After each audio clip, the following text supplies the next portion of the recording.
Bonjour, c'est Cyril de Ilio et aujourd'hui je vous emmène faire un tour du logiciel. On est ici sur la page d'identification.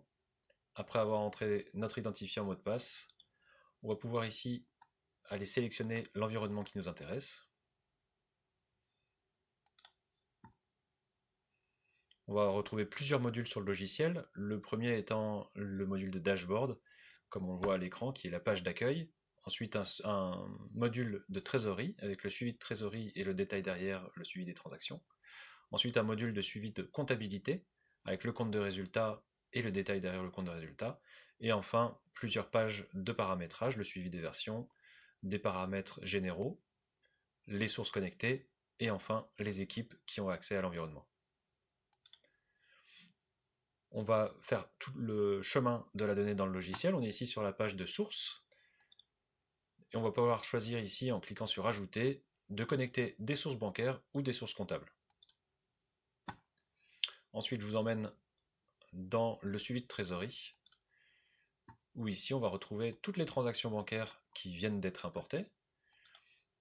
En cliquant sur les transactions, on a tout un détail sur la catégorisation et on va pouvoir avoir la possibilité également de créer des règles de catégorisation.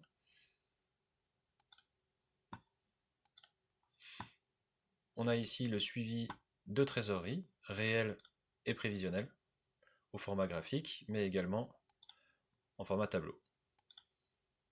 On le présente sous le format d'un tableau de flux de trésorerie classique, c'est-à-dire par grande famille, exploitation, investissement et financement. Il est ensuite présenté par catégorie et sous-catégorie. Nous avons gardé toute la piste d'audit dans le logiciel, donc tous les chiffres qui sont présentés sont détaillés et on peut revenir à la maille la plus fine, c'est-à-dire la transaction.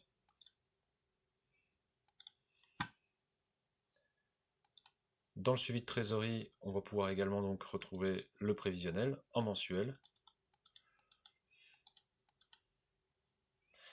Et on va pouvoir choisir la fréquence d'affichage, c'est-à-dire mensuel, trimestriel ou annuel. On peut venir ici également comparer deux périodes de réaliser, et puis on peut faire également un cumul à date ou un atterrissage. Le cumul à date qui va nous permettre de comparer à aujourd'hui le réalisé avec le prévisionnel.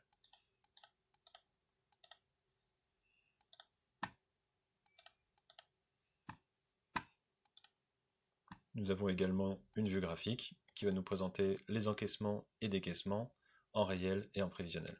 On peut revenir au détail et si besoin, venir auditer les chiffres en remontant à la transaction.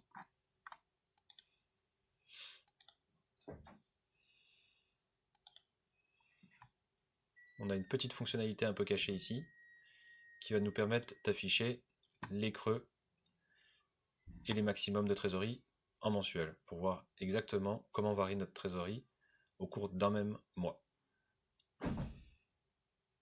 Je vous emmène maintenant dans le module de suivi comptable où on va retrouver ici en annuel notre compte de résultat et également en mensuel. Il va fonctionner de la même manière que côté trésorerie, c'est-à-dire en cliquant, on va obtenir du détail et on peut remonter à la maille la plus fine, c'est-à-dire le détail qui se cache derrière le compte de résultat.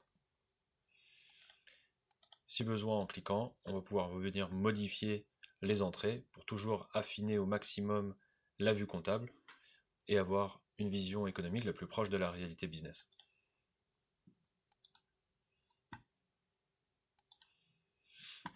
Si besoin, on peut toujours ajouter des entrées ici pour pouvoir ajuster la vue comptable, c'est-à-dire des factures non parvenues, des factures à émettre, des provisions, des emprunts, etc. Dans la vue comptable, on va pouvoir également modéliser un prévisionnel. En quelques clics, on va pouvoir appliquer des formules au prévisionnel pour se retrouver avec un compte de résultat donc prévisionnel qui va se déverser automatiquement dans la trésorerie.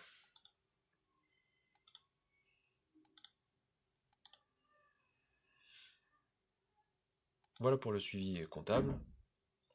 Je vous présente maintenant le dashboard qui est entièrement personnalisable. Nous avons 3 widgets de trésorerie et 3 widgets de comptabilité. et tous ces widgets sont évidemment complètement paramétrables. On va pouvoir venir les replacer ici, mais également paramétrer le libellé, la date, la période, et également plusieurs paramètres graphiques. Nous avons ensuite ici le suivi des modifications dans le logiciel, les différents paramètres généraux qui s'appliquent à l'environnement, et enfin le suivi des personnes connectées avec la possibilité d'inviter des nouvelles personnes. Voilà, n'hésitez pas à poser vos questions en haut ici, dans la rubrique d'aide. Vous avez le centre d'aide et juste à côté, la possibilité de nous faire un retour sur la plateforme. Merci beaucoup et à très bientôt sur Ilio.